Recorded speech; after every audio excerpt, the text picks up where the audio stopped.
Good morning. I hope that you're able to hear me. If not, just let me know in the chat box or give me a thumbs up or something if you can hear me.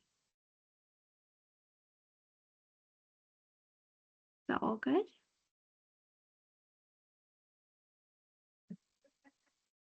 Okay, perfect.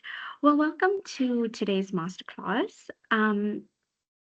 Because of the time, we are going to go through your exam brief, which is available to you. So if you go under student material, you should be able to find the brief. This is just to get you familiar with how the exam will be set up. And then we also will just go through some key concepts from the different learning units. But again, because of the time, we are just going to go through it briefly and not too in depth. So when you're studying on your own, just make sure that you do cover everything, and you should use your learning outcomes from your module guide just to guide you on what you need to be focusing on.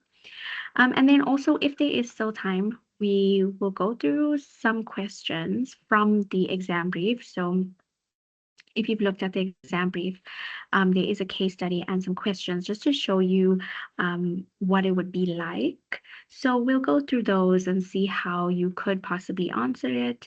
And then, yeah, that will be our session for today. This session is recorded, so it will be available if you ever want to go back and just have a look at everything. Okay, so we are going to get started. Firstly, I'll take you through the exam brief. I hope you're able to see the screen as well. We have multiple choice questions, matching columns, definition of concepts, comparing terminology, and also a case study question. So this is how it will be broken up. Your multiple choice questions are out of 10. So either you'll have 10 multiple choice questions or you'll have 5 that will equate to 2 marks each. You'll have some matching columns, so just familiarize yourselves with concepts and what those concepts are, so you don't get confused with that one. And then also you have an aspect where you are supposed to define concepts. So here it will be, for example, if they ask you to define operations management, you would have to then go ahead and give a good definition of that. And then you are going to get awarded marks for application as well. So your application should be very detailed, and this means you need to give an example of it. So that will count for 3 marks. So familiarize yourself with concepts when you're studying, and at the same time, try to put it into a real life situation. So if you're talking about efficiency, try to relate it to a real life example. If you're talking about corporate social responsibility, think of a business that does invest in corporate social initiatives and those kinds of things, so that you are familiar with how to apply yourself. So that will be 20 marks. Then we have comparing terminology.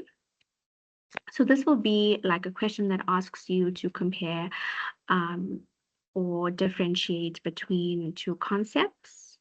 Okay. And they usually will give you some type of a guideline, hopefully. But if they don't, then this is how you will go along with it. So you will describe each concept. So if they are asking you to compare inputs and outputs, you will describe each concept. What is an input and what is an output? And then you will give detailed examples of each of them, and then provide an analysis of your differences. So what is some characteristics of inputs, and what are some characteristics of outputs, and how are those different from each other? So that's what would be expected of you in those kinds of questions.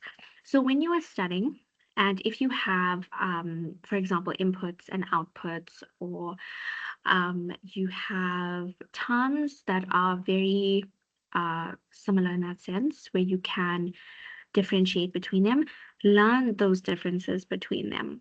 Okay, so it'll be like your inputs and your outputs, or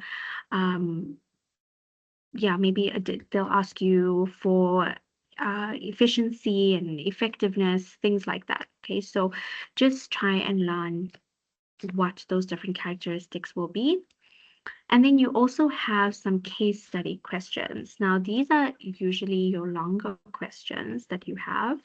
So also familiarize yourself with application, because when you are answering case study questions, you are meant to take examples from the case study provided to give your answer substance, basically. So when you are looking at a case study in exam, read through the case study, get a general idea of it, look at details and facts of it. You can underline things in the case study that you think could be important.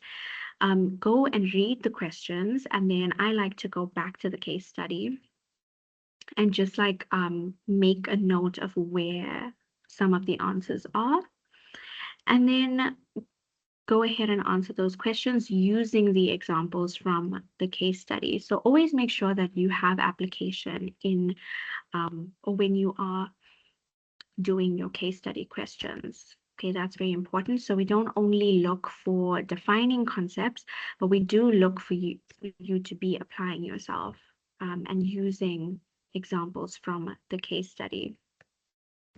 Okay, so that is your exam brief. And of course, you are able to find this under student material. And if you need any more clarity on that, just leave a question in the chat box and I will get to it at the end of the session. So now I'm just going to get through a little bit of content. Again, not too in-depth, but just to iron out a basic understanding of it. Okay, so from your first learning unit, to differentiate between goods and services. So remember we were talking about how one of the sections of your paper could be to like differentiate and compare. So this is a good example of two concepts that you would have to differentiate. So learn the differences between the two. What is a good versus what is a service? Learn how they are different from each other. So know that a good is tangible. It's something you can touch, it's something you can feel, it's something you can taste. When you purchase a good, you are able to take the good home with you, okay? And then when it comes to a service, it's intangible and you cannot take the service home with you. So think about when you go and get a haircut, for example, you can't take the haircut with you, but it's a service has been conducted and the haircut is the outcome of that. Okay, so it does involve you and the service provider to be in the same place at the same time. So though that's just a general difference between them. I think you have practiced with a question like this, so I'm not going to go too in depth with it, but that is the basics of goods and services. And that brings us to operations management. Okay, so our first learning unit is all about operations management, what it is, and why it's important. Okay, so first of all, let's understand what is the operations of a business, like why is operations important? So I'm sure well, you guys know by now your transformation process and what that looks like. Okay, so within the operations department, we have our transformation process that takes place. And this means we have our raw materials that are being transformed into finished goods. Our operations management is there to manage this transformation and to manage all of the resources that are involved in this transformation, and to also ensure that this entire process is done efficiently and effectively. They're also concerned with managing our human resources as well and ensuring that we have allocated the right people to do certain tasks. We've also organized our tasks according to what would be most efficient and effective. Okay, so in that way, operations management is cross-functional, which means that it does involve more than one business function. So it means that operations management, your operations management department will communicate with other departments, for example. So marketing will provide information on maybe on advertising or consumer feedback, or just important information that we need in our operations department in order to improve a product, make it better, and also so that we can align ourselves better to consumer demands. Okay, so that is what our operations management basically consists of. And the main aspect of it is the transformation model. Now, the transformation model helps, is our inputs being transformed into our outputs. Okay, so this is also something I'm sure you guys are well versed in. And then we also have feedback that ties this process together. So if we break it down, okay, our inputs, we have two types here. We have our transformed resources and we have our transforming resources. Okay, so you can know the difference between these two as well. Again, like I said, when you're studying and you see terminology like this, learn the difference between them. Okay, so transformed resources consists of the materials that are used, information, and consumers. So here, these are the resources that are used to create a specific good or service during our transformation process. Okay, so for example, the materials are being used in the actual process. Information like feedback from consumers, all of that goes into our transformation process to help us produce better products. And then our transforming resources are things like our staff and our facilities, and they are used to help facilitate this process. Okay, so to make this process effective and efficient. So those are two different types of inputs that we get. We have our main transformation model. So our transformation process in itself, this is where the altering of the materials come into play. So this is where we change the physical shape, or we completely transform the physical appearance of these materials into what we want. Okay, we do have different types of transformation. So these are the four that we get. We get manufacture, we get service, we get supply, and we get transport. Okay, so we know that manufacturing is the creation of goods. For example, it can be something tangible like a laptop, a phone, something you can feel, you can touch. We have a service, which is the service that is provided for consumers. So for example, like medical care or something of that sort. We also have the supply aspect. So this is the transfer of ownership of goods. So for example, retailing. So where the product is actually going after the transformation process. Okay, so how is that, where is it going? Is it going to a wholesaler, retailer, etc.? And then we have the transport category, which is the movement of materials. So for example, a bus service. Okay, so these are different categories. Again, I'm going through this very briefly. So at any point, if there's a term or a concept that you need more defined, just let me know in the chat box. Okay, and then we have our outputs. So our outputs are the direct result of our transformation process, which means this is our physical good that we now have, that we have just transformed. But our output could also be waste. So it can be all the excess materials that we don't need and that we have to discard. Okay. So output is pretty simple, and then we have the feedback. Now, feedback is very important because this serves as information that we can use in our transformation process.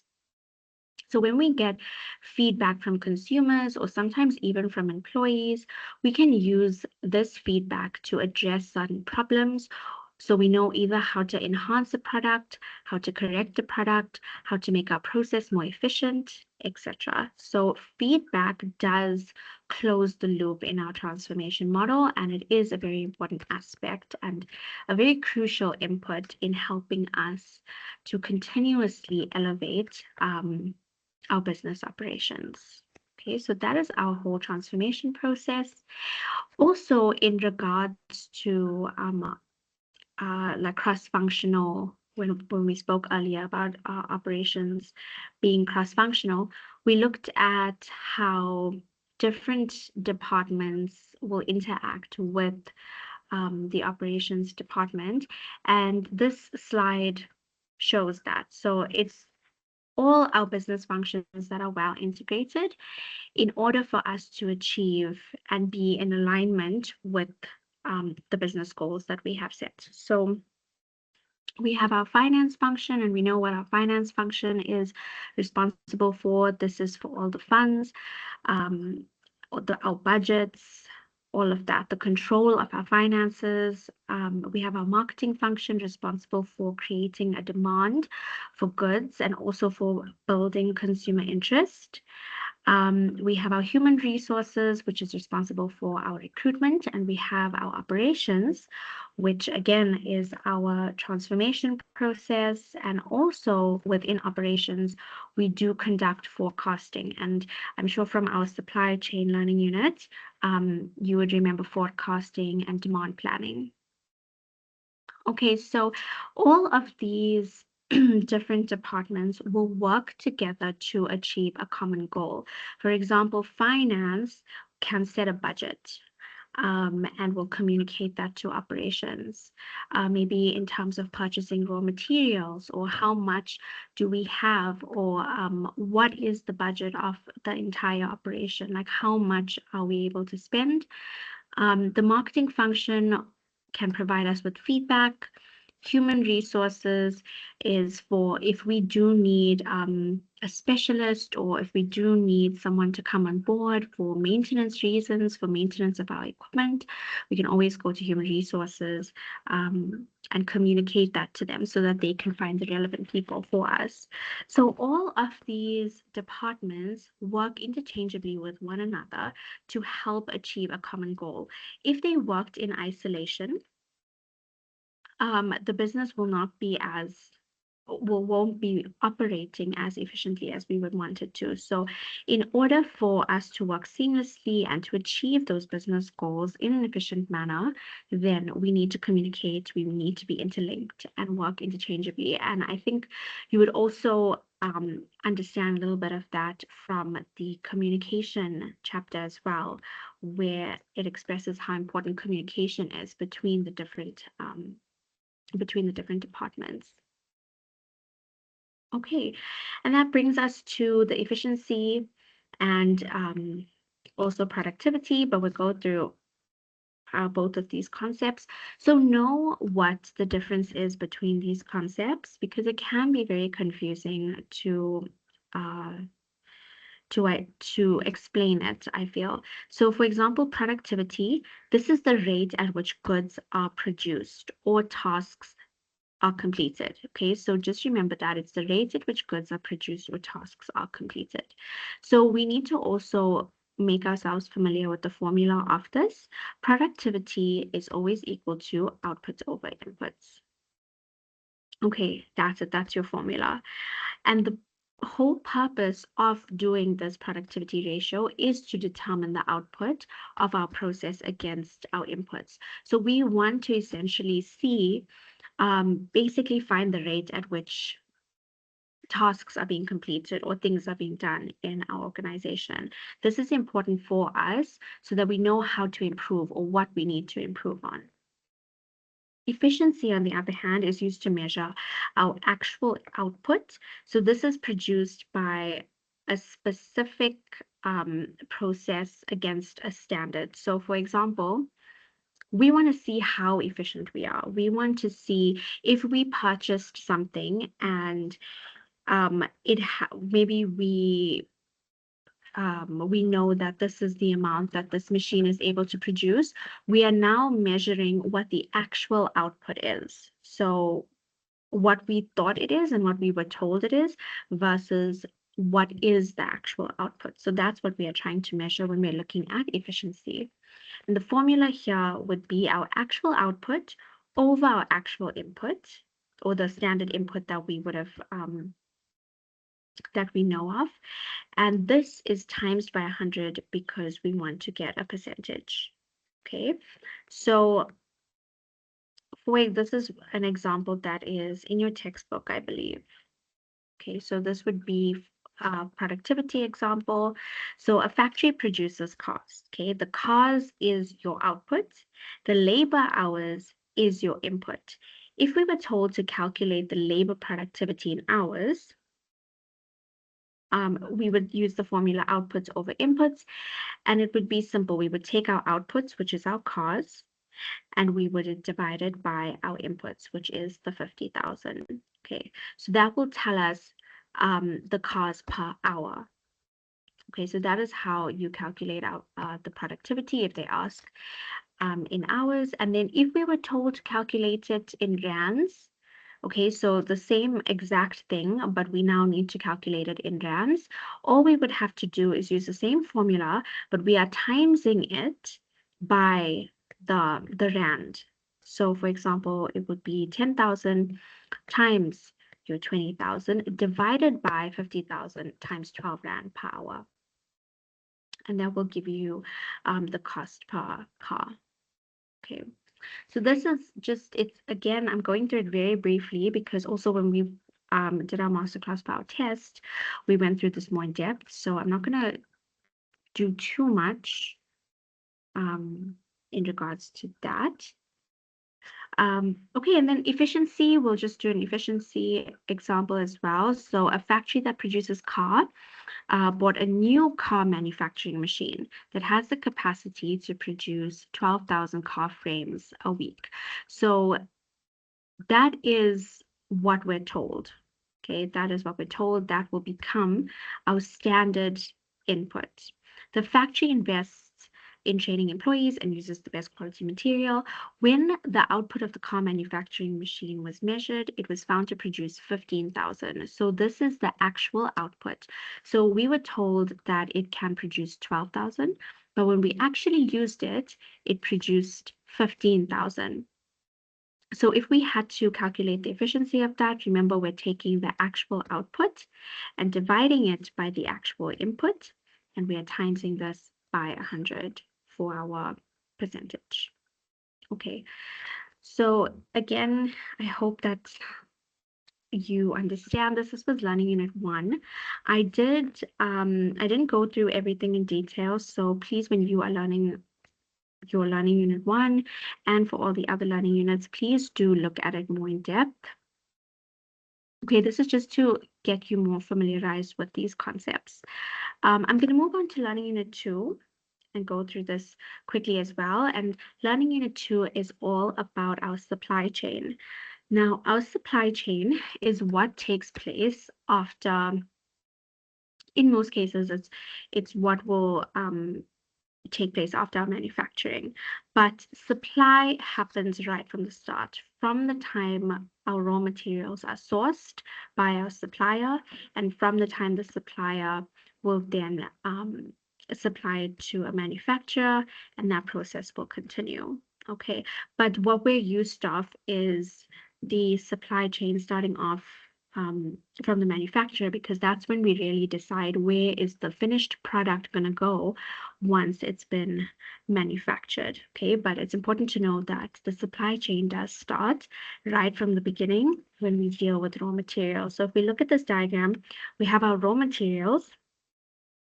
And our raw materials can be like, it can be like a farmer that is sourcing these raw materials. Then we have a supplier who will get the materials from a farmer or from a source. That supplier will then transport those materials to a manufacturer. The manufacturer will then convert these raw materials into our finished product. via the transformation process, and that will then be sent through a distributor, who will then distribute it to the relevant intermediaries thereafter. So either it's distributed to a wholesaler or a retailer or the final consumer, but that is how your general chain works. And then once it reaches the final consumer, the consumer thereafter will start the supply chain again through demand. So once you realize you really like a product, you want more of this product, and this is what starts off the supply chain again. This is what keeps it going, is the demand for a product, because there will be no need to produce a product that consumers didn't want, right? So as long as consumers want a product, the supply chain can keep going. So when we went through our test masterclass, we did look at the example, which is also in your textbook. So yeah, this is just an example of how a supply chain will work. So we have our raw materials. If we are using the example of bread being our finished product, the raw materials will be the wheat that we start off with. These raw materials, being the wheat, is produced by our farmer. And then through a logistics system or through some type of distribution, it is then sent to a supplier. Now that supplier will then act as a wholesaler. So that supplier will then transport this to a relevant manufacturer who wants to then make bread. Okay. That manufacturer will then start the transformation process, transforming that input, being the wheat, into the final output. And once the bread has been manufactured, it is then transported to a distributor. And that will go to either like a wholesaler or it will go to a retailer. Okay, so some retailers that it could go to would be like Checkers or Pick and Pay or Spar. I don't know if some of you have seen like the big trucks that have like Pick and Pay or, Spar, Checkers, all of those things. Yeah, that is the distribution of these products. And then from the retailer, it obviously gets sold to a consumer, and then the consumer will stimulate that demand based on whether they like that product or not. So the retailer will monitor if this product is being sold out, how fast this product is being sold out.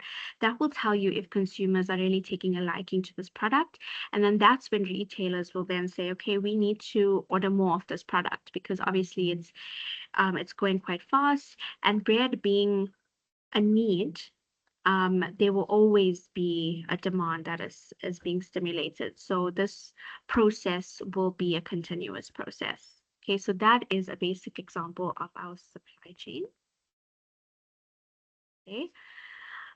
So in that case, now that we understand what our supply chain is, what is supply chain management? Now, supply chain management is the management that is concerned with planning and managing all of the activities that are involved in sourcing and purchasing of our raw materials, and also in the conversion and all the logistics activities. So in that way, we are looking at purchasing, we're looking at operations, we're looking at logistics, and we're also looking at integration of our different departments, because we obviously have to still communicate with our different departments to know what's going on and what are the business goals and how can we achieve them successfully. Okay, so there's a lot of coordination that takes place. There's a lot of communication between suppliers, between intermediaries, between consumers. Okay, so your supply chain management simply manages this entire process regarding your product and your service quality, regarding the delivery, regarding your costs, regarding the customer experience as well, because we still need to get feedback from our customers, and also looking at the profitability aspect, because that is also a main aspect that we need to consider. Okay, so to look at some elements of supply chain, there are four basic functions that we look at. So we look at purchasing, we look at operations, we look at logistics, and we look at integration management. So for your test, we did go through purchasing management more in depth, but basically this is looking at sourcing our materials. Okay, so that's what the purchasing function does. They get our materials, whether it's raw materials, whether it's supplementary materials, semi-manufactured materials, components, whatever those materials are, the purchasing management is there to manage the procurement of these resources. Okay, so you need to know the different categories. So the different categories will be like your raw materials, supply materials. You need to know what each of those are. Okay, so know a definition, know simply what is a raw material, an example of a raw material, know what your supplementary materials are, and examples of those, and also just a simple definition for each of them as well. Okay, just have a well-rounded understanding of it. And then operations management. So operations management, we've just been through it, is concerned with our transformation process, but they are also concerned with forecasting and demand planning. Now, remember, your forecasting is making a prediction of what's likely to happen. And then demand planning is what we are doing with that information that we found. So if we have forecasted that this is what's happening in the consumer market, what can we do with that information that will be efficient and effective for our business? So it just helps us to arrange ourselves in terms of our operations, in terms of supply as well. Okay, so remember when you are going through this section to go through your forecasting steps, take a look at how forecasting is done, take a look at the different techniques, also look at demand planning and the different steps that are involved in demand planning as well, and know those very well, okay? Because we're not going to go too in depth with that, but if you do want me to explain a little bit more, then if we have time at the end, I can do so, or you are always welcome to send me an email and I can send you information on those. Okay, logistics management. So here we are looking at the transportation of our products. So logistics management will be concerned with a few of these activities. They're looking at the order processing, they're looking at the network design, they're looking at raw materials as well, the sourcing of those raw materials, and also the handling of materials. So all of these activities, including inventory management, packaging, warehousing, transportation, these are all relevant activities for us to ensure that our products are following a smooth transition, and also that we are keeping records of everything. So we just want to make sure that we're following the right steps in order to get the product to the consumer in the best quality, and so that there's no spoilage, there's no damages to our product, etc. We are also making sure that our network design is well established. So looking at where everything is, where's our warehouses, where's our equipment, where is the conversion of goods and services happening, where are the manufacturing plants. We don't want to have all of these things spaced too far out from each other, because we want to be as efficient as possible. So in order to get the products to consumers as quick as possible, we need to look at our network design. We need to see where everything is. Where are our products being stored? Is it going to take long for us to go and get our products, deliver those products, etc.? So the network design becomes very important. And also just the controlling of our inventory. So ensuring that there is a balanced inventory on hand. So there's a continual flow to actually produce, okay? It's because you don't want to be held up in terms of your inventory. And then packaging and labeling, all of this is important. I always like to use the visual of, I don't know if you guys have seen Charlie and the Chocolate Factory, but right when they're done making the chocolate bars, that whole process of them packaging it, putting it into boxes, labeling the boxes, making sure that all like the labels are on, all of that. So think of that process. That is what the logistics will do as well as one of their activities. So it is making sure that everything is packaged well. There's clear labels, and yeah, and we're also handling all of this with care. And then the warehousing, just for storage purposes.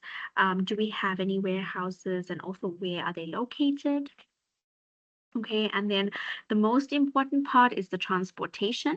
So this is looking at linking all the participants in our supply chain. That's how we link it, through the transportation aspect. So we're looking at transportation from the supplier to the end consumer. Okay, so in that way, we have different transportation systems that are concerned with logistics management. We have road, we have railway, we have air, we have water, we have pipelines. Now, I would say know the advantages and disadvantages of each of these very well. Okay, it's always nice to know the difference between the two, which one's more beneficial in certain situations, and also try, when you are learning your different modes of transport, to try and use examples. So think of a product and think about which would be, like, just randomly do it. Think of a random product, think about, okay, which would be the most efficient mode of transport for this type of product, or which one would be a faster option, or which one would be most cost effective. This just helps you to put things into perspective. It helps you to also apply yourself if you are asked this type of question really well. So yeah, like, just throughout the day, just think about it, give it a little thought, think about if it is, example, the bread that we just spoke about, which option, which mode of transport would be the most efficient to transport our bread. If it is maybe like, if we are transporting something over to a different city, for example, which mode of transport would be used. Obviously, we'd have to consider the weight of our products, the quantity, all of those things. So when you are thinking of your modes of transport, just think of examples as well, and also just know advantages and disadvantages for each of these, okay? And then our last aspect of supply chain looks at integration management. Now, I was telling you guys that integration management is very important because it's the coming together of all our different departments. But in this case, we are looking at purchasing, operations, and logistics, okay? Because these are the main departments, the main aspects of supply chain management. Okay, so we need to look at good communication that's established between all of these, because when a process in one of these departments fail, it does have a ripple effect on everything else. So think about purchasing. If you are trying to get resources for your transformation process, if that purchase order is delayed, or if you cannot get or source a specific material, it's going to delay all the other processes as well, and we don't want that. Okay, so operations will be delayed, logistics will be delayed. If there is delays in operations, for example, maybe one of our machines break down, there's going to be a disruption with our delivery and the timing of our delivery. Okay, so that whole logistics aspect will be delayed. Okay, so all of these departments have to work in synergy. There has to be good communication between them. And also they have to be consistently planning and exchanging information so that they are on the same page. And yeah, and there's good communication between them. So that's what integration management simply looks like. And that was our whole supply chain learning unit. So again, if you have any questions about specific terms, or maybe you just need an explanation or help forming an example on something, please do reach out or speak to me after the class. Okay, our next learning unit, project management. Okay, so project management, again, you should be well versed in project management, and again, we did go through this when we did have our previous masterclass. So I'm just going to take you through some concepts just to refresh your mind. So for our different types of concepts. We have project, we have project management, programs, and portfolios. Please know the differences with all of this or your explanations for all of this. Okay, so a project, for example, this is an organized endeavor to get a job done within a specific time. So there's usually a specific period of time. We have a series of activities. We have a specific objective that we're trying to reach. We have a start and an end date in which to achieve this. So this becomes your entire project. Now, in order for this project to be successful, we do have a few things that we need to establish beforehand.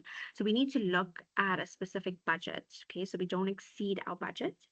We need to look at the people that are going to be involved in this project, so our human resources. We also need to look at a viable time frame. So in what time period do we need to complete this project? And it has to be in line with our business goals. Okay, so for example, if you're producing a new product, for example, you have a specific budget, you have your human resources, and you have a time frame, because you obviously cannot be working on this product for years and years and years, because by the time you're done with the product, it would be phased out in the market. Okay, so you have to think about a time frame to meet customer demands more effectively. Okay, and then you're also going to define your quality. So if you are producing a specific product, for example, and if that is your project, defining a specific quality in which you're going to produce that product is very important. So that is what a project is. Project management, on the other hand, is all the managerial activities that a project manager and team performs. Okay, so it's all the different instruments and the methods and the processes that take place in order to complete a project. So remember, when we think about management, we think about like the planning, the organizing, the leading and controlling. If you put that into this concept of project management, we have our project managers that are going to be planning. They're going to be leading the projects. They're going to be overlooking it and controlling certain factors and just ensuring that everything is being conducted well and within our budget and our time frame that we have. We also have to look at organizing our resources. So do we have enough resources? Do we still need to source more resources? So that's why we have project management. Okay, so we do need to have some type of managerial activity to help us just organize ourselves in the project. Okay, and then programs, this is a collection of projects. Okay, so in this way, it's open-ended.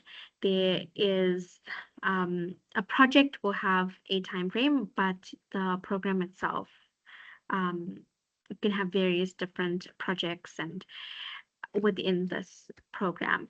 And you do have a program manager. So this is one level higher than a project manager would be. So the program manager, of course, will assess and control the collection of projects within the program.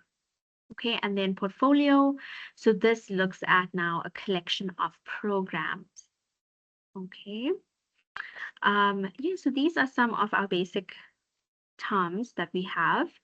We're also going to run through some project categories. Okay, so also know these categories, know how they differ from each other as well. Yeah, just to have a well-rounded idea of these concepts. So we have manufacturing, we have management projects, we have research projects, and we can have development projects. Okay, so projects can fall under any one of these. So manufacturing, of course, we know this is the production of something tangible. It can be equipment, it can be a vehicle, it can be any item. Okay, so that one's simple. Our management projects, this arises when an organization develops and introduces new projects, new products. So yeah, it's the management. Yeah, it's the management aspect of that. And then we have research projects. So of course, these are projects which aim to extend current scientific knowledge on theories, etc. And then our development projects are projects used as a means to improve socio-economic issues or external issues that we want to, like socio-economic issues that we want to um, alleviate and improve. Okay, so these are our different project categories. They're very simple. Understand the definitions of each and also just think about little examples of each as well. Okay, so if you're asked a question like this, you would be able to define and also give an example and also understand it so that if you are asked in a case study, for example, um, to sort of pick out which category the project will fall into, you would easily know just from knowing the definition. So yeah, make sure you know those definitions well. We have our project life cycle. So here we are looking at 5 different steps. Now, again, I'm not going to go too in depth with this as well because we did define this quite nicely in our previous masterclass. But we do have 5 different steps. So I'm just going to go through that quickly.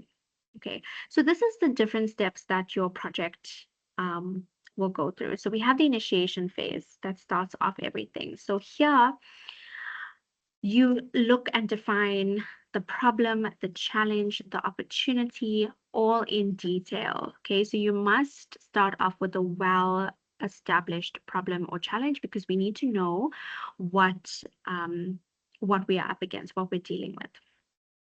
And this will help us to also identify possible solutions. So if we know what the problem is, we can identify possible solutions to it. Okay, so in this initiation phase, although we are not going in detail with a lot of the planning, we still do have a decent amount of planning. So we still look at basically the benefits of the project, the objective of the project, assumptions around it, constraints, and also just possible solutions. So here's where a lot of brainstorming happens. We do collect information so that we can set out our objectives. We can also look into cost factors, which will help us look at our budget. And also looking at an estimation of costs will help us to establish if this project will be feasible or not, because obviously you don't want to take on a project that could run you into debt, right? So is this project going to bring in any profit? Or would it be profitable? How would it be beneficial to the organization? Okay. Also identifying if you are going to get a project sponsor. Okay, so that would be someone who is funding your project. So defining all of these little things just gives you an idea of whether or not we want to move forward with the project. Okay, so this is actually the step that begins the planning of the project more in depth. So the initiation phase gives us a well-rounded idea of the project, all the factors that are going to be involved in the project, and that allows us to now define each thing. So here we can really define our resource plan. We can really define our cost plans. We can look into how we're going to get our resources. What are the different risks involved? And also, with these different risks being involved, do we have plans or strategies to counteract these risks? Okay, so also understanding our communication plans and our quality plans is also very important. And also during this planning phase, this is also where we will delegate a lot of responsibilities to team members because we obviously want to make sure that we have the right people doing the right things, the people with the right skills, etc. So here in this planning phase, we are also organizing tasks and activities. We also now go even deeper into like the duration of the project and potential risk factors.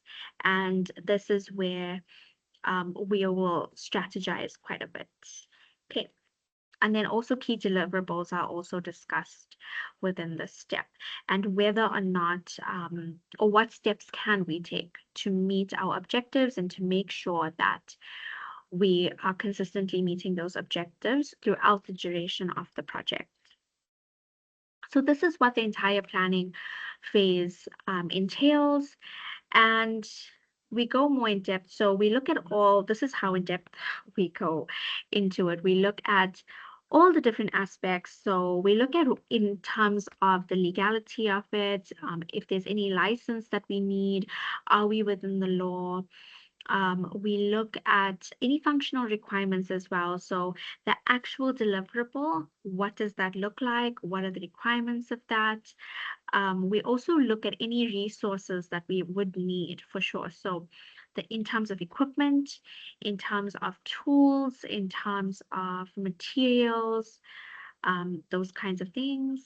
And then also performance metrics are important. So we want to ensure that we are within our performance standards. So we want to set those performance standards, and that will keep us accountable throughout the duration of our project. Okay. And then also, we also have some tools and techniques that we can use during the planning phase. And this is always just to enhance it and to make it more clear, to make the tasks and activities more clear, and also to prevent us from missing anything or from moving away from our deadline. So we can have different types of tools. Some of the tools that we can use is a work breakdown structure, okay, which is a tool that breaks down all the work activities into smaller parts so that we can effectively ensure that we're doing all of those smaller parts until we've completed the entire project. Okay, so that's your work breakdown structure. Just simply breaks down all the tasks involved and what we need to be doing. We have our Gantt chart. So this is more of a visual list of activities. Okay, it's usually a bar that will show us like the start and end dates of each activity. And this information can come from our work breakdown structure. So once we have a work breakdown structure, we can now start to take some information out of that and use it in this visual representation. Okay, and then have start and end dates as well. And then we have a critical path method, which is just a graphical flow chart. So also it's like a chart, and that information is also taken from our work breakdown structure. So this is what it can look like. Okay, so we can have our work breakdown structure, which tells us it will have the project, it will have our key activities that we have, and then it breaks those down even further. And you can also attach who is doing what in each thing. So people are just familiar with what needs to be done. Okay, so that helps us just ensure that we are doing everything we need to do for this project. Our Gantt chart, that's what a Gantt chart would look like. So we will have bars indicating timeframes, and also like tasks at hand. So how long should a task be taking us? And then your critical path method is just a big diagram that shows, so it'll have your project start date, a project completion date, and you will have how long each task is supposed to take or how long you plan to do that task for. And this actually shows us that if one task is delayed, then it will delay the next task and the next one and the next one and the next one. Okay, so this could affect our project completion date if we're not wary of it. So this is a nice visual just to ensure that we are staying on track with our project and our timeline that we've been given. Okay, and then once we have planned everything, we have identified our budget, our time constraints, all of the little things that we need to know, we can start to put our plans into action. So this is the implementation phase where our plans are now being executed. So everything is now in play, and this is where our project managers will start to come in and coordinate everything. So they will apply control, they will monitor, they will evaluate different activities. They basically just want to overlook things to ensure that everything is going according to our plan and according to the time frames that we've set out for each task.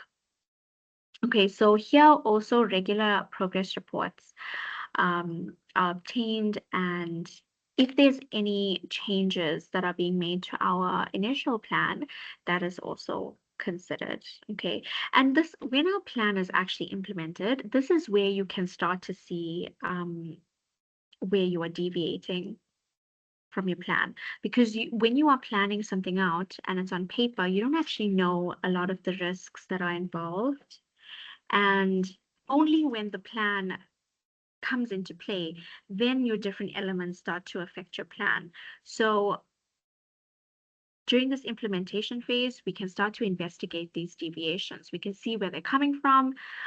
We can see what risks are now unfolding, what's affecting our project, what's preventing it from going according to our plan, and then we can start to take action from there. Okay, and then we move on to the monitoring and the control phase. So this is the control that is happening as our plans are being implemented. And again, this is purely to ensure that we are meeting our expectations. The project objectives are being met, the deliverables, the key deliverables, and the objectives around that are being met, and our progress is measured. So we want to keep measuring a performance, progress, etc., just to ensure that we are staying on track. Okay, again, the step is very, very necessary for us to pick up on any deviations. And remember, if we don't pick up on these deviations early, then when we get to the end, there could be a bigger chance of failure. So we don't want that to happen. We want to correct as we go along. We want to pick up on mistakes as we go along so that corrective action can be taken where necessary. Okay. And then also we're looking at our performance indicators. So just specifics on our performance. Are we meeting those objectives? If each activity is being done successfully, and if not, what's going on? Because this is also going to help us like define those progress reports. Okay, which will help us for our next project that we execute. Okay, other ways you can control your project is by doing regular site inspections just to ensure that things are going well. Say, for example, it's a corporate social project that you're working on. Okay, so you want to go on site, you want to make sure everything is good.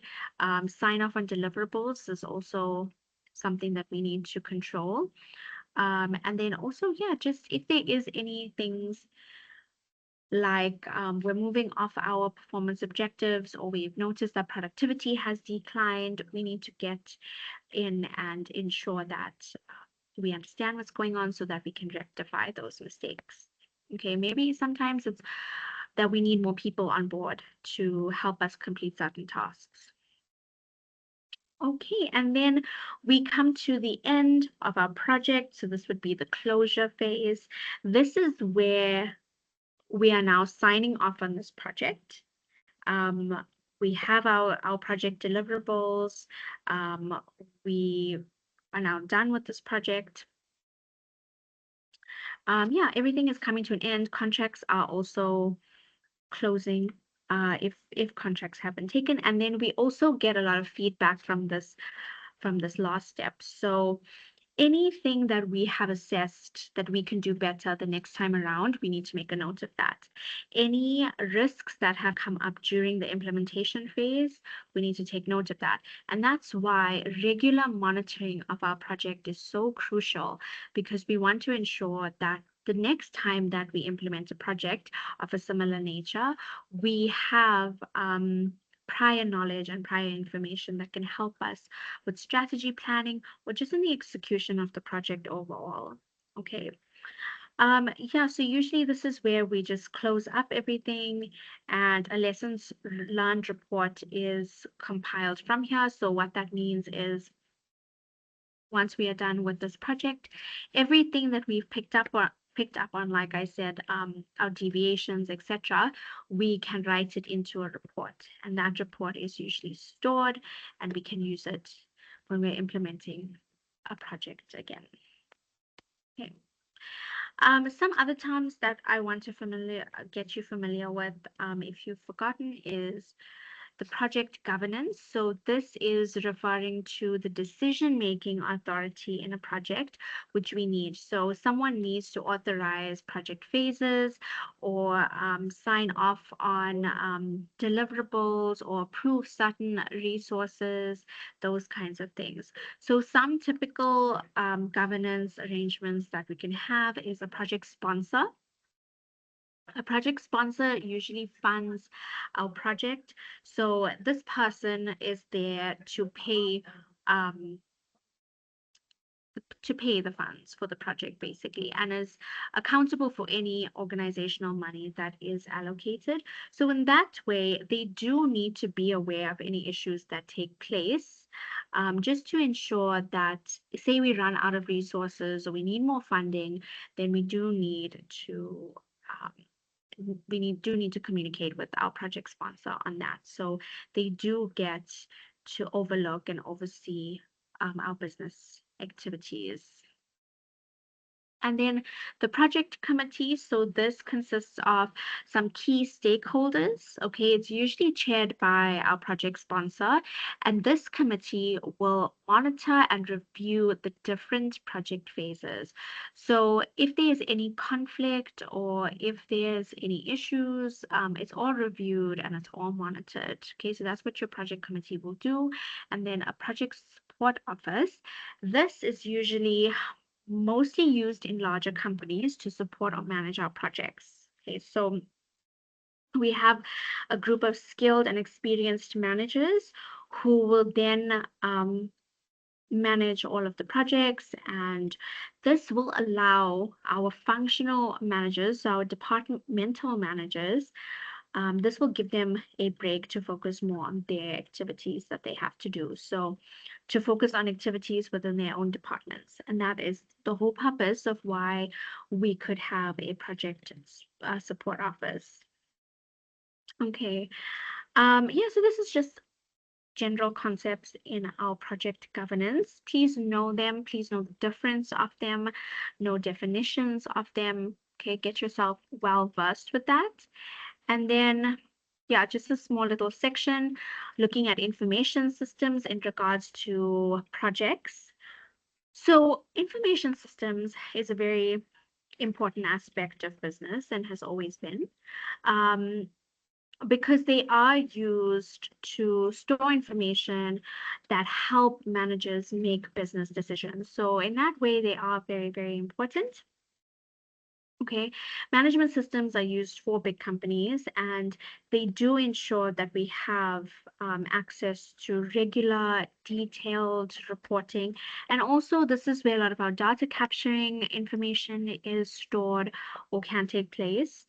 So it is all done on a centralized computer system. That is basically what it is.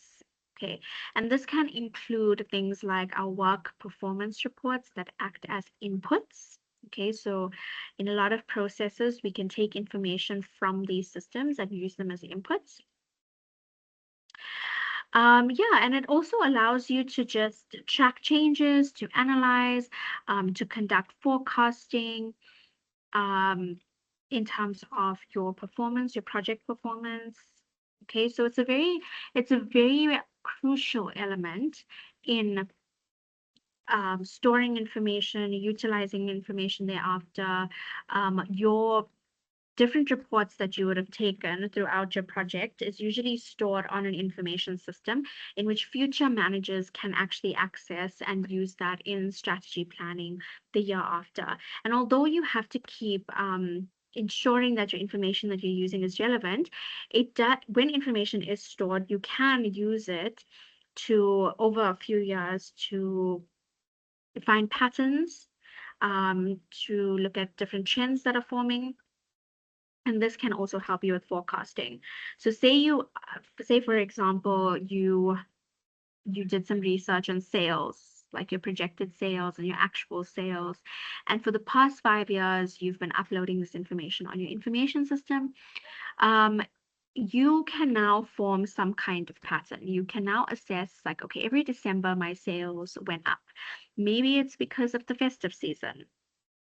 So you can start to actually forecast, and you can start to actually make a lot of predetermined assumptions.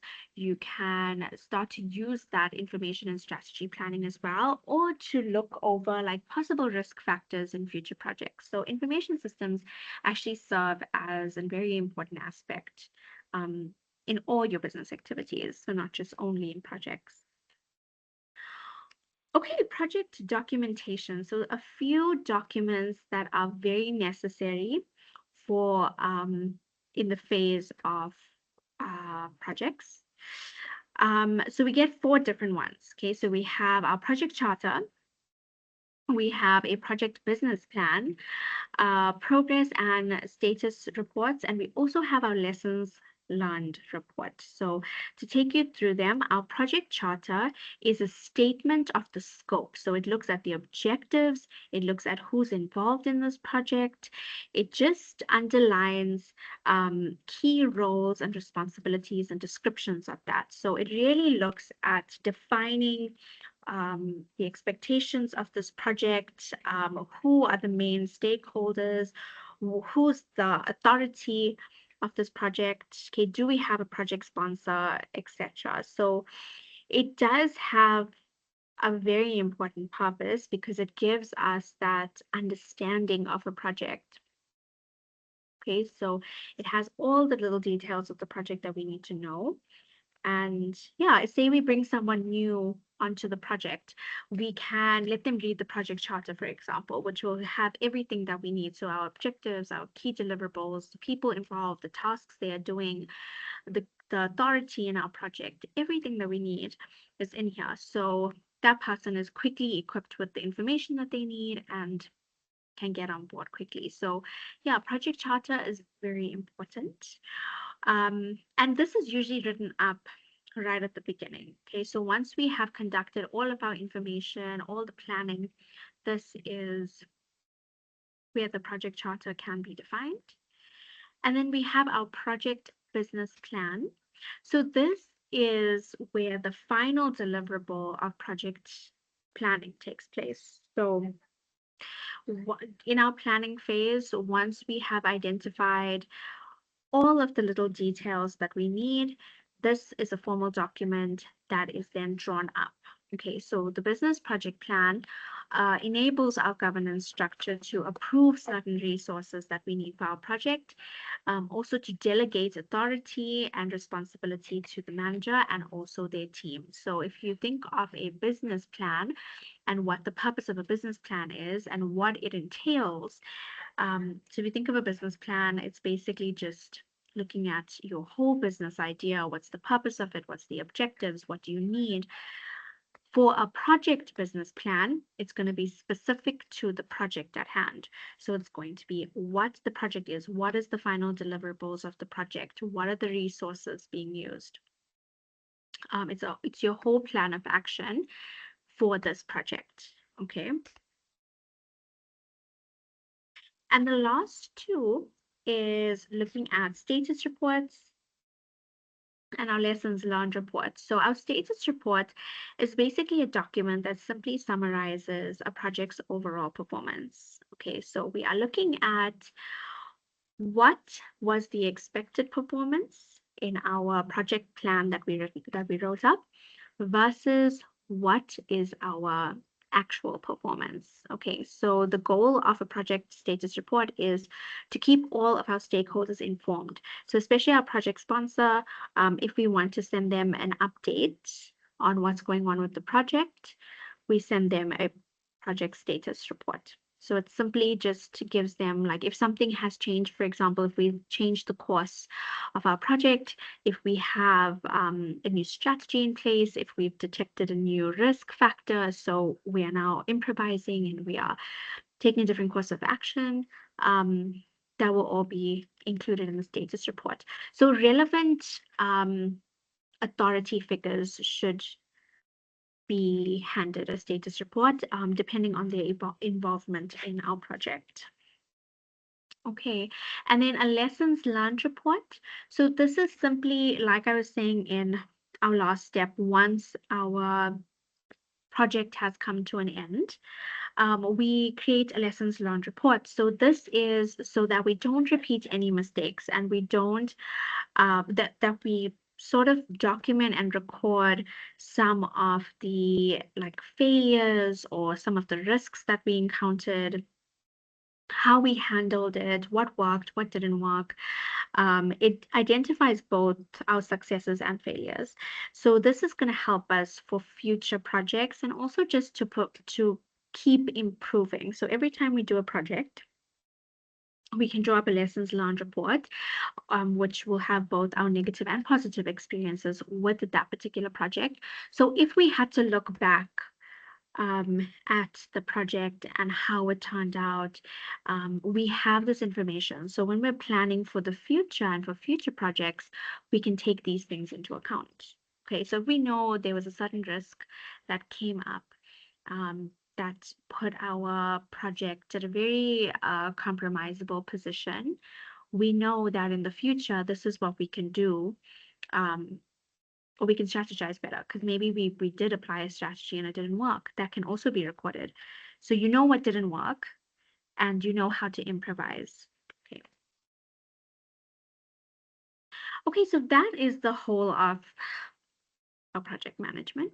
I hope that that is okay, and you are understanding the concepts. Communication, a very easy chapter. So we're going to go through it quickly. What is communication? Why is it effective in business? Okay, so like we've been saying from the very beginning of the class, communication is so important because we need to make sure that we're all on the same page in order to meet our business goals and objectives effectively. So communication is basically sharing information through a medium. Obviously, it has to be relevant. Okay, so something that a medium in which it's easy to receive the communication on, and also to communicate in a way that others understand you, or the person that you are talking to will understand you. Okay, so why do we need effective communication in business? Well, because we want to create an understanding with everyone involved, whether it's in a project, whether it's with the different departments, whether it's with management. We want there to be a shared understanding that is created. Okay, so when you are able to share information, to share knowledge, to share business goals, to share the business vision, we can be sure that everyone is on the same page and everyone can be working well towards that specific goal or objective. Okay, so communication becomes essentially important, and it's like the basic aspect of your business endeavors. Okay, because think about if you didn't have any communication present in business, a lot of things would be misconstrued, misunderstood. There could be a lot more risks that can come up, and a lot more failures as well. Okay, so we have two different models of communication. We have one that is known as a linear model of communication, and one that is known as the convergence model of communication. Okay, so if we go through the first one, linear model of communication, think of the word linear. Okay, linear, think of a straight line.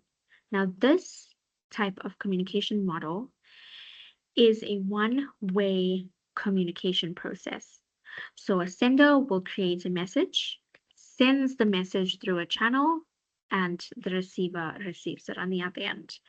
It shows the main parts of our communication model, but it doesn't show what communication is like in real life, or the complexities around it, or what is the potential things that could prevent communication, etc. It doesn't have the element of feedback. And feedback is important because feedback shows that shared understanding was created. Okay, so if we had to just if we had to use a linear model of communication, it would not be effective because we would not understand if the person on the other end actually received our message, because we didn't get any communication from that person or any type of feedback to show that shared understanding was created. So think about in the business environment. When you send an email to your coworker to complete a certain task, and that coworker receives that email, they send some kind of communication back to say they have received that email and they understand the task at hand and they will be doing it. That shows shared meaning, shared understanding was just created. If that email was sent through, the coworker receives it but did not give any type of response, you as the sender, you don't know what next step to take. You don't know if that person received it. You don't know if you need to allocate someone else to do the task. You don't know where to go from there. So feedback becomes very important. And when we use, so this is basically what our linear communication model look like. We have our sender, we have the message that's created, the channel that it goes through, and then it gets to the receiver. Now, when we want to create shared meaning, we need the feedback, right? Our convergence model of communication shows that. So it shows that the message is received and that is shown through feedback that is given back to the sender, okay?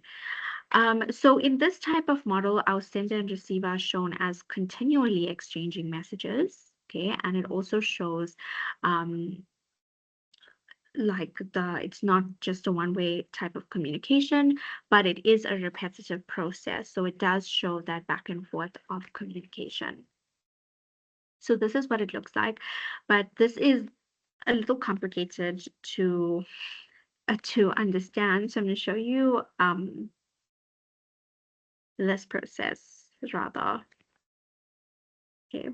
Yeah, so this is our basic communication process, and this is where we see that feedback is taking place. So the sender is sending the message, the receiver is receiving that message, and then feedback is being taken place, which is creating our shared meaning. So here, that is this. It's the exact same depiction. It's just shown differently. But this is just showing that understanding is being created. So even if at first, when the receiver receives the message and the message is not clear, the receiver will then send a message back to the sender asking for clarity, and then the sender will then send clarity. So again, shared meaning is created. No matter how many times communication goes back and forth, the goal is to create shared understanding. And our convergence model shows that shared meaning and shared understanding. Okay, so we also have our communication process, which is also very simple. So we have idea formation. That's what we start with. So the sender has an idea that they want to send or share. Okay. And in order for them to share this, they start to put this message together. This is called decoding. I mean, sorry. Yeah, this is called encoding. Okay. That slide is, I apologize for that slide. Okay, so the sender is now thinking of what message to send. They're putting together this message, and the message is then crafted into something that the other person can understand. That's so important to consider when you are encoding, okay? Because you must consider if the receiver will be able to understand what you are saying. So whether, like say you are sending a meeting request or sending them a meeting link, you must first understand or establish if that person has any prior knowledge, if they know what this meeting is about. Maybe you've had a conversation in like a general conversation in passing, and you established, okay, we're going to have a meeting at 12 today, and you send the meeting link.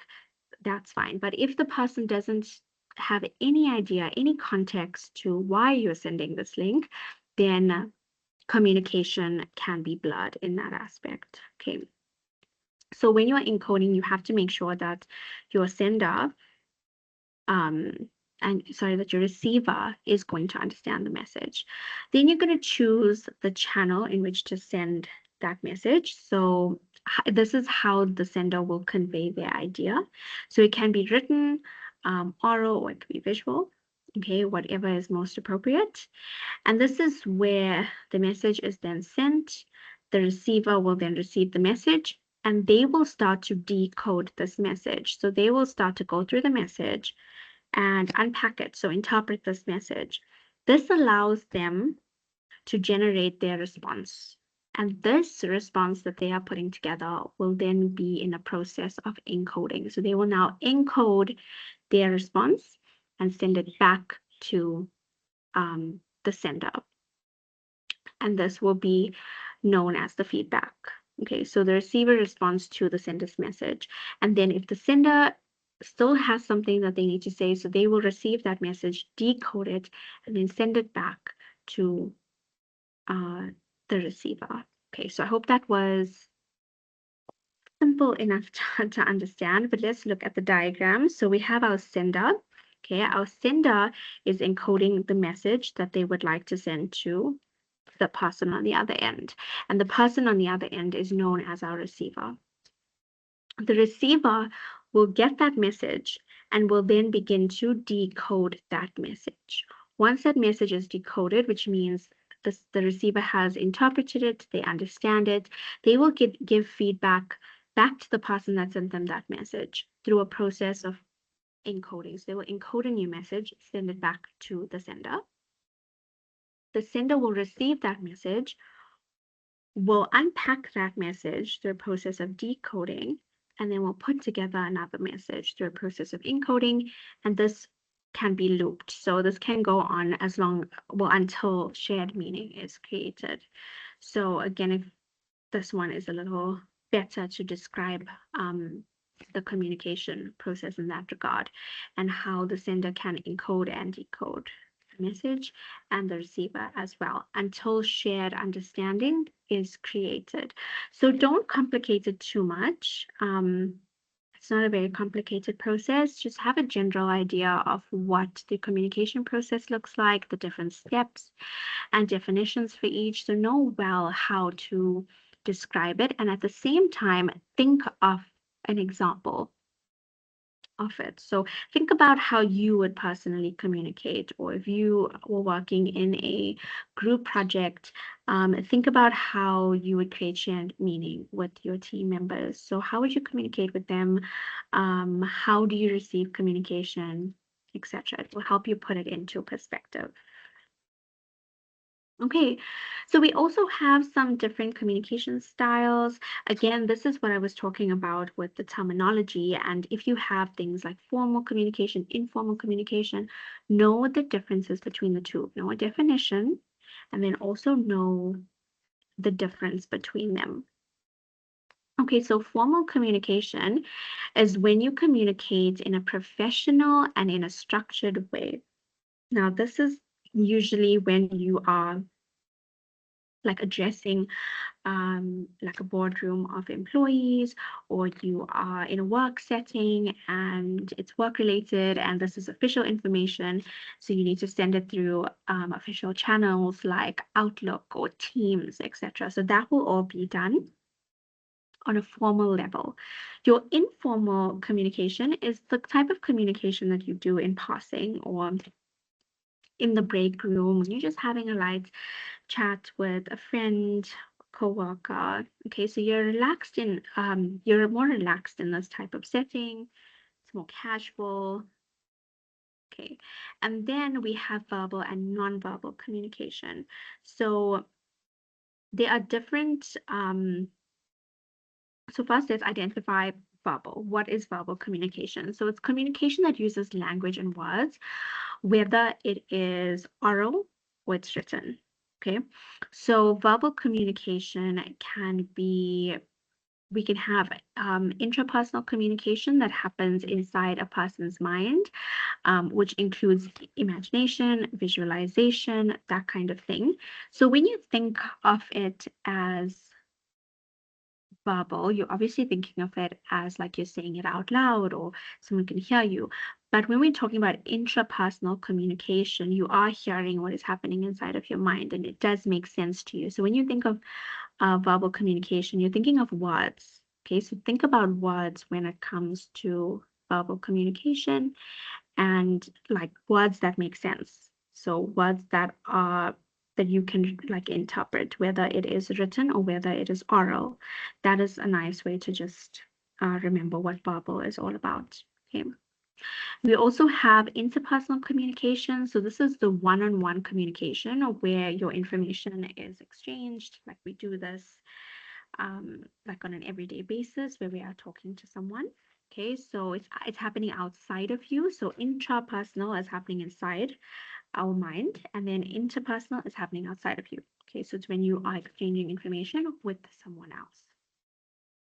We have a small group communication when more than two people are communicating to achieve a goal. And then we can have public communication where one person communicates with a group of people. So there's usually here like a one flow direction of communication. So for example, if you have a manager that's addressing employees or yeah, having a meeting, something of that sort. Okay, so these are different types of verbal communication that we get. When it comes to nonverbal communication, it is communication that takes place without written or spoken language. So, of course, there's no words per se here. We're not using words, so that's the difference between the two. So that's why with verbal we can say written, because through written we still do have words that are being formed. And then nonverbal, it's without written or any spoken language. Okay, so this is more things like your body language, your facial expression, your posture, or even just simply like giving someone a handshake. Like that says a lot. The physical distance between people, the vocals when you speak, so the tone of your voice, all of these things are types of nonverbal communication. Even just your physical appearance, so like how you show up to work or how you show up to campus, for example, that says a lot about you. So that is yeah, like the clothes that you wear, the jewelry, your makeup, that kind of thing. Okay, so this is different types of non-verbal communication. Please know the difference between the two of these really well. Um, okay, and then I'm going to take you quickly through intercultural communication. So this involves exchanging information and ideas between people from different cultural backgrounds, which can be a little bit different, especially in a formal setting where you don't fully understand someone too well to know like the language barriers and the values and the beliefs and the norms. So there's different things that can actually block this type of communication or make it very hard to communicate in the sense. So, for example, we have cultural stereotyping. So, labeling a specific culture in a certain way, assuming that all individuals of that culture are the same. Okay, so sometimes we don't communicate because we have, or don't communicate well because we have this cultural stereotyping that we do.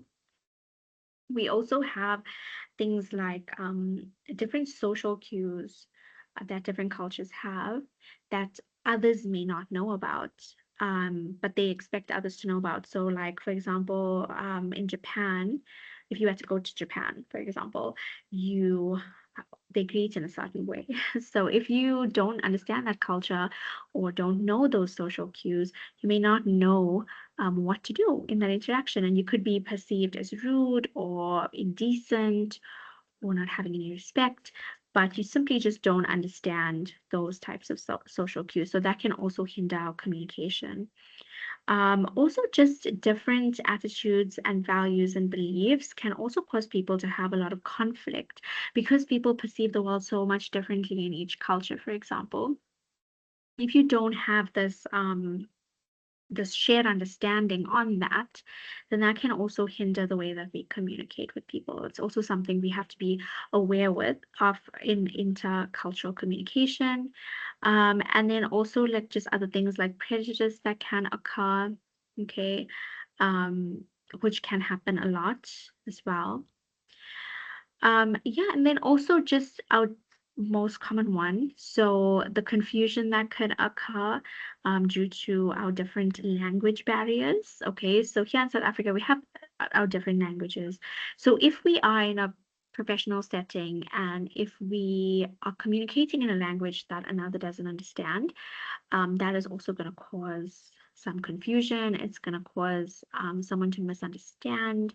It's also going to be very uh it's not going to be very, in terms of time, it's not going to be very effective, because if I have to now translate a message that you sent to me, firstly, I could misinterpret that message. And then also it may take me too long to actually arrive at an understanding to then reply to you. So to communicate in a language that others understand is very important.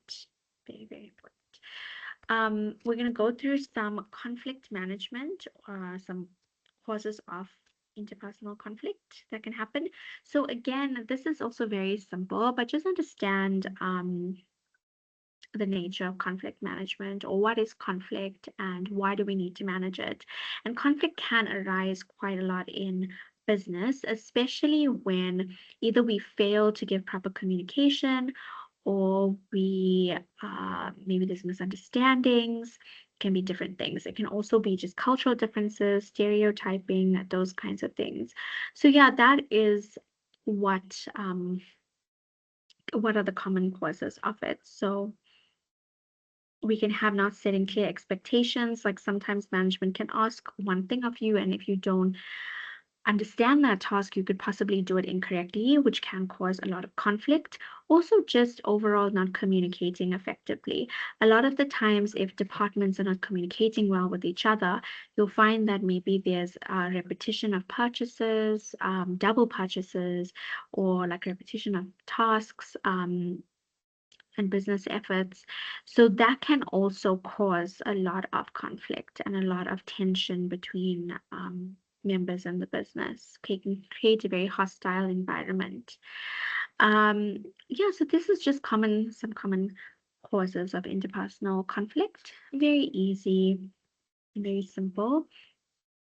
Okay, now we're just going to look at business communication briefly.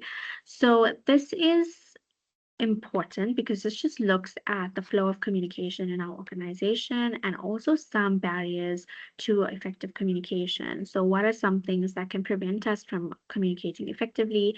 And yeah, just overall like guidelines for managers. So we know, as we've been saying all this time, communication in an organization is very, very important. And one of the main reasons is to ensure that everybody is on the same page and that tasks are understood and you are not making mistakes.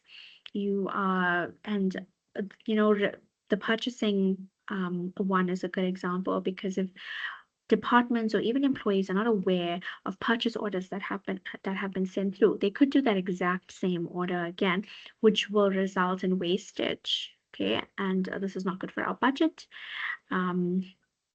So communication is important for those reasons. It's important so that we stay on track with things. It's important so that everyone knows what's happening and that also understands the goals in the organization. So if we look at communication flows in the organization, we can have different flows. We can have something known as networks. So this is where information circulates amongst different employees via networks. Okay, so we can have a centralized network where you can have a single person that is controlling the flow of messages, or you can have a decentralized system where everyone is allowed to communicate freely, and this is actually advised for more complex problem solving, because you have a lot of different perspectives, a lot of different views that are coming through, because people are able to communicate more freely. Okay. We have vertical communication channels. So I always say to think of a straight line going, like a straight line going down. So here you can think about communication that is flowing from management downward. And then also the feedback is then sent upward. So feedback from lower managers, middle managers are then sent up. We have horizontal communication. So this, I always say, think of a line going straight across. Okay, it can also be known as sideways communication. And this looks at communication between employees at the same level.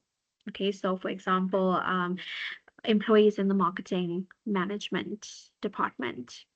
Okay.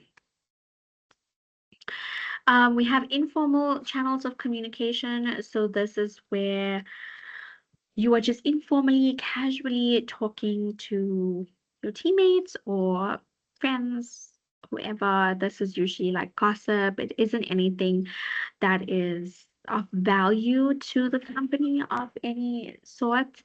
Um, yeah, and this information can be inaccurate or sometimes even biased. So yeah, it's just light chatter that happens. And then outward communication is when you think of outward, think of outside the organization. So think about communicating with stakeholders. Okay, so your customers, your suppliers, the media, the general public. Remember, we have to stay in constant communication with our stakeholders so that we're always keeping them in the loop and always maintaining that relationship with them. So we need to have good communication with our suppliers to make sure that they're supplying on time, good communication with consumers, good communication with investors even. Okay, so we need to understand those. And then now we come to barriers to effective communication. So we know how communication is formed. We know the importance of it. We know the different types that we get. And now, what are some things that can prevent us from actually communicating effectively? So to just go through a few of them, because I understand that you should be well versed in this as well. Um, so poor listening skills, not paying attention to what someone is saying, can also prevent you from generating a response back to them.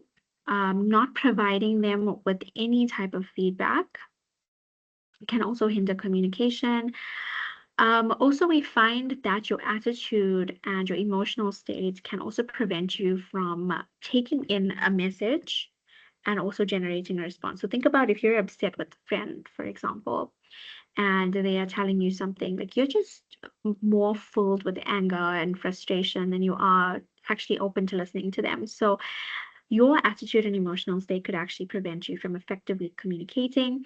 Also, the most common one is just the way that you construct your message. So, if you put together a message that has very little information or that doesn't have much context to it, so for example, if you do send out that meeting link and you don't exactly tell anyone why there's a meeting, what time, where it's taking place, any of the important details, no one is really going to be able to respond or know how to respond to that or even know when to join the meeting. Okay, so whenever you're thinking of putting together a message, you have to think about how much detail and information other people know so you know what to include in that message. Okay, so just in the process of encoding and decoding as well, if you are not understanding what somebody is saying, ask for clarity so that there's no misunderstandings that can occur. And also, if you use the wrong medium to communicate, so the wrong channel to communicate, that is also something that can hinder communication. So think about if instead of having module outlines, we just told you in class, not even with a slide, but we just verbally said it to you. This is everything that you needed to learn. It's not something that you would immediately remember, something you'd have to write down to actually know and remember, but it wouldn't be as effective as putting together a guide and having it uploaded where people can then take it and actually decode and encode. Okay, so just make sure like little things like just reminding someone of a time of a meeting or a place of a meeting that can happen in passing, but important information that we have to remember should be either written down or sent through the right channels like email, for example, or on Teams. So those are little things that can actually hinder our communication. So it's important to know these. There are a lot of them, but have a good understanding of what these are, know how to explain it, and also know how to provide an example for those. Okay, and that brings us to our last learning unit, which is our corporate governance, our business ethics, and that kind of thing. Okay, so first of all, when to understand this learning unit, to give you like a brief overview of what it is. So in order for us to actually remain sustainable, to create our brand awareness, to attract investment, to attract consumers, we need to give back in some way. This is going to enhance our corporate image, which means it's going to enhance the way that people look at us.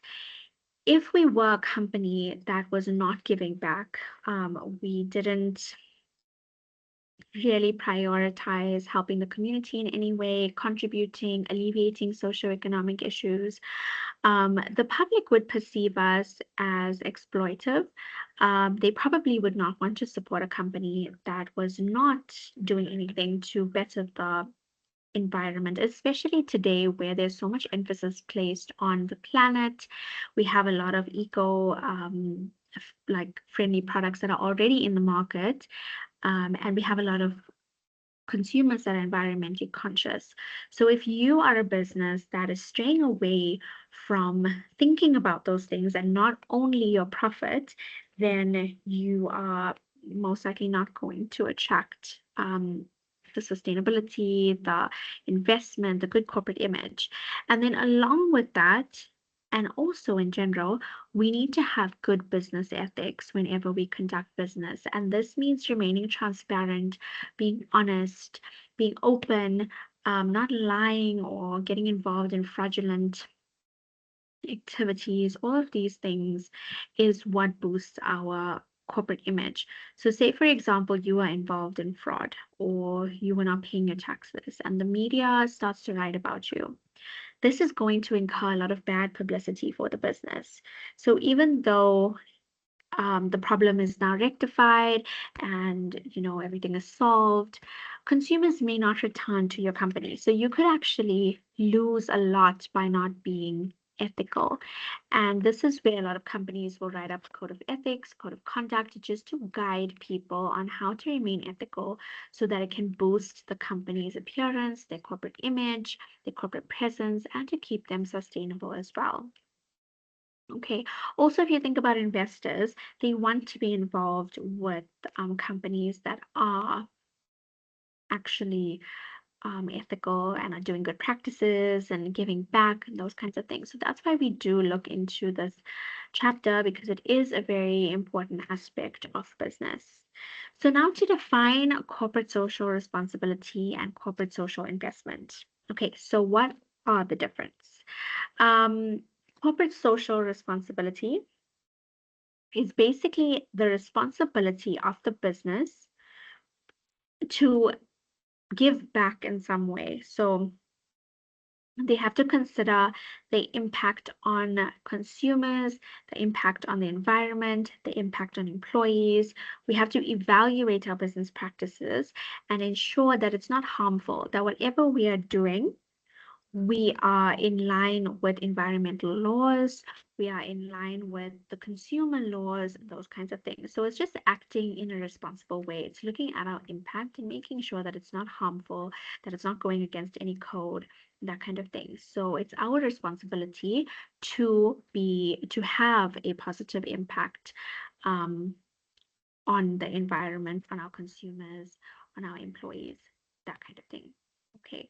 Corporate social investment, on the other hand, is still a component of corporate social responsibility, but this is a project or an investment that is aimed to uplift our community. So, for example, a lot of well-established businesses will get involved in corporate social investment projects, which doesn't exactly give you any kind of financial gain. It's basically just the business giving back in some way. So either you contribute to the building of a school in a rural area, or you are building a medical facility in a rural area, or you are,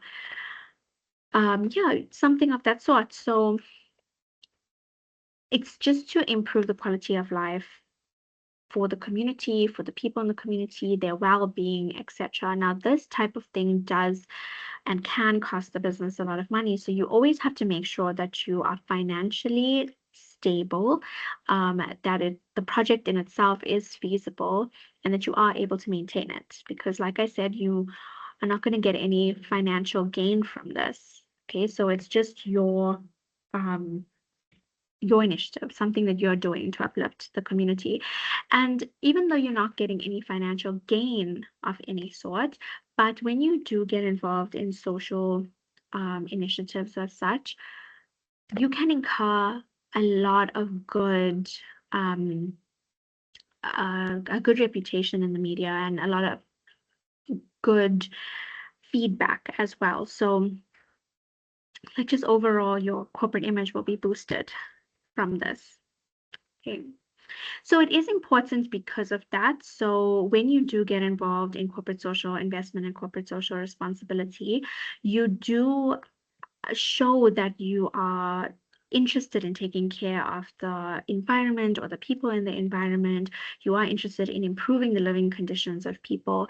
And this is what makes your business attractive. It makes people say, you know what, this is actually a business that's giving back, and I want to support a business as such. So you can do little things like some businesses change up their business practices so that they're more safer and they're not harming the environment around them. If you think about Woolworths, they are changing, or they've changed from plastic to the bags that they have. A lot of companies have moved away from plastic straws now to paper straws.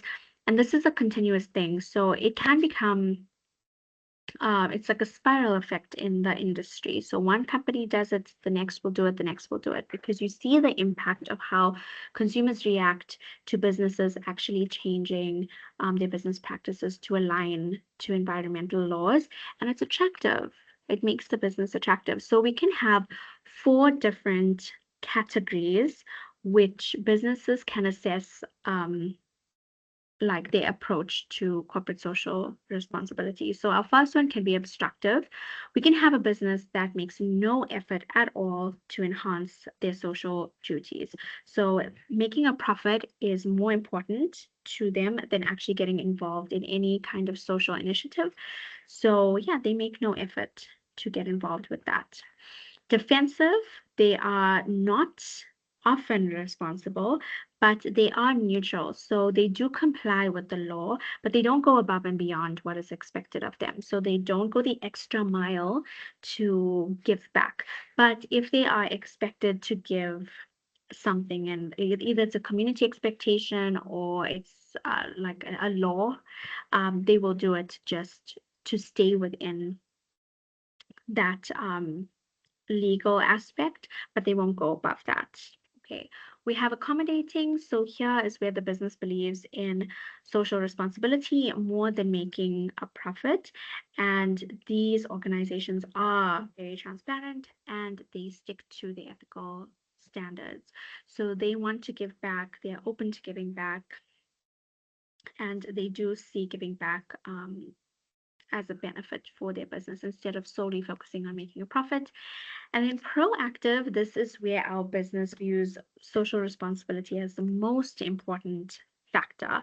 So they're not solely concerned with making a profit, but they are looking at going above and beyond and doing the most that they can. So if you want an idea of what corporate social responsibility looks like, what corporate social investment looks like, I would recommend going and visiting some business pages like go to Checkers or Pick and Pay, one of these very well-established businesses that have been running for a while, and go look at their community outreach programs or what they do for the community. And usually they do quite a lot. They still do like once a year, or they'll have a project that will run like over 3 years. But just to give you an idea of what that looks like and to put that into perspective for you.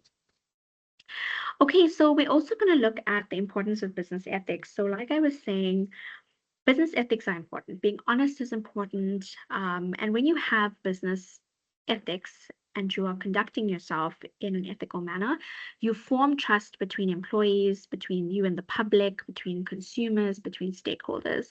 So this is what is going to boost your corporate image.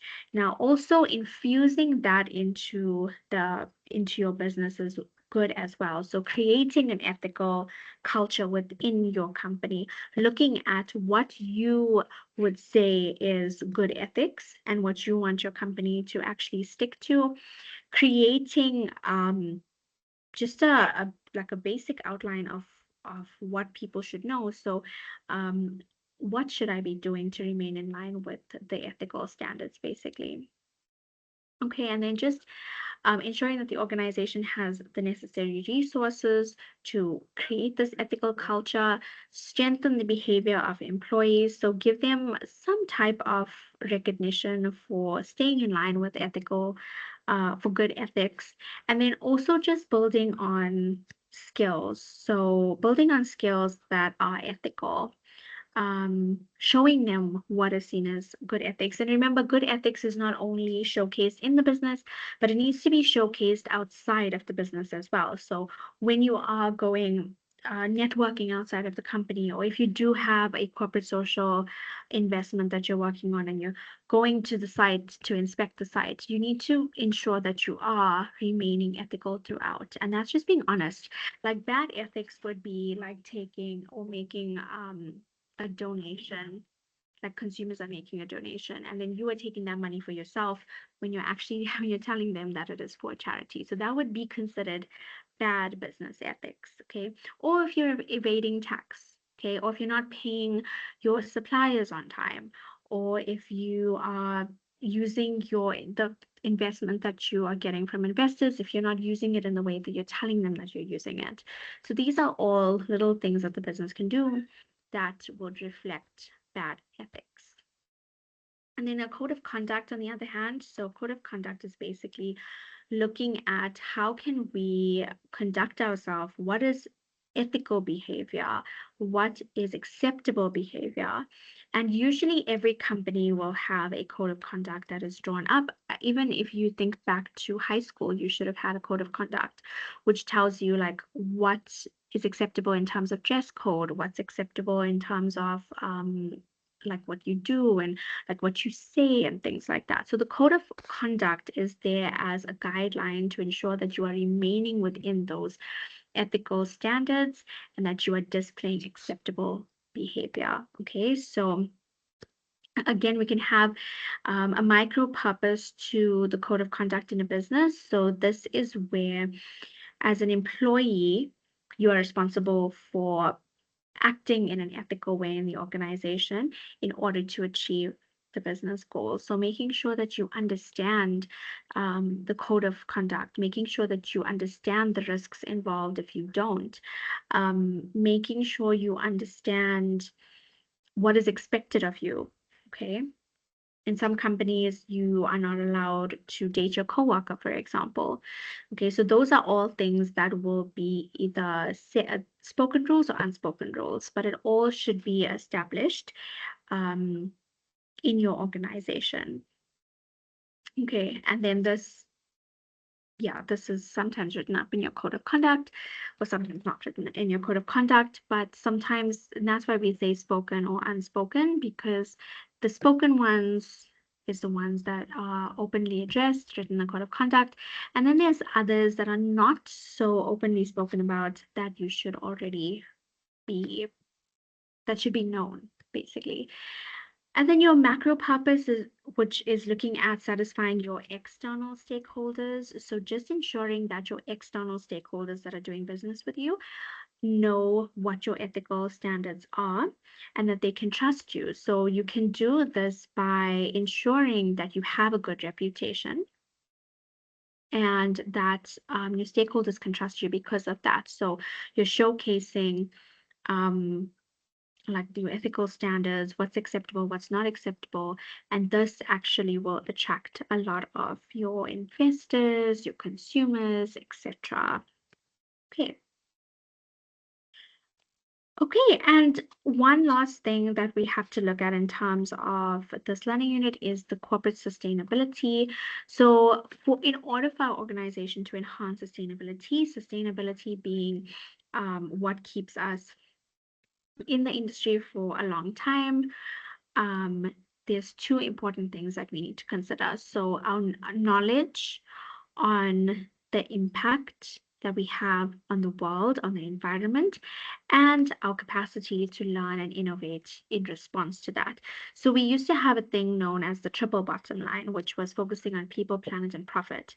And when businesses would create their strategies, etc., they would focus on using the triple bottom line to guide them. So they will think about, okay, we want to make our profits, we want to give back to the community, and we also want to take care of the environment. And they would ensure that everything they're doing, they're always achieving the triple bottom line. So now we have something known as the quadruple bottom line, which is just the added P, which is purpose. So to look at our triple bottom line, okay, we have people, which is when we are giving back and looking at people in terms of their well-being, their personal growth, etc. We're looking at profit, because profit also is an element that we have to consider in business, especially if we are a for-profit business.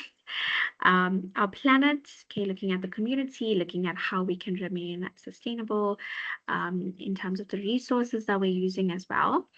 And then the purpose, which is a culture that is developed, or in some cases, the spirituality. So it's creating purpose for consumers or the users or participants and employees.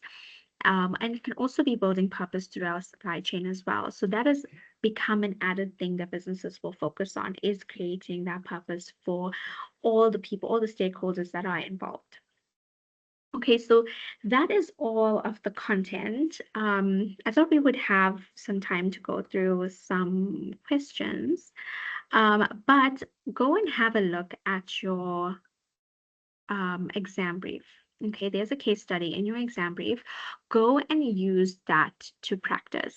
And if you need help with this, with answering those questions, yeah, if you want me to assist you, I can do that as well. But this is a really nice way for you to practice, because it gives you like a showcase of how you would be asked, or how you'd like it to be asked. So go and have a look at these questions.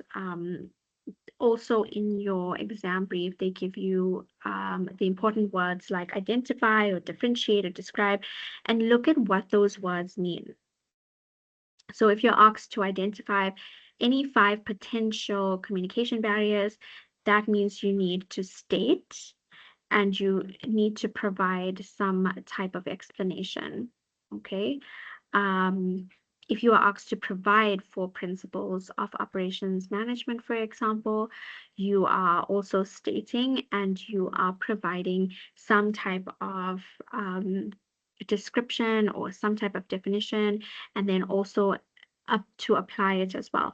So go and have a look at this exam brief that you've been given, and I'm hoping to appeal for another session. So maybe if I'm able to get even an additional 1 more hour, then we can go through some questions, and also just look at any other issues that we would like to address.